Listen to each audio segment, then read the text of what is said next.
Hello guys, তো আপনারা সব কেমন আছেন? দেখতেই পাচ্ছেন যে আমি এক জায়গায় যাচ্ছি। তো কোথায় যাচ্ছি সেটা আপনারা একটু পরেই জানতে পারবেন। তো অটো উঠলাম এখন আমি আর আমার দিদি। ওইখান থেকে নেবে স্টেশনে, মানে এটা হাবড়া স্টেশন। আপনারা মোটামুটি সবাই চেনেন হাবড়া স্টেশন, অনেকে নাও চিনতে পারেন। তো কারা কারা চেনেন না সেটা কমেন্ট করে বলবেন প্লিজ।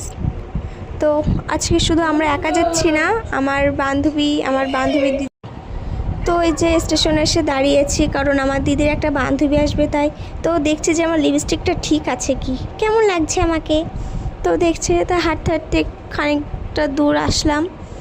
এসে দেখুন সবাই বসে আছে, একটা বসার জায়গা পেলাম না, তো অবশেষে একটা বসার জায়গা পেয়েছি।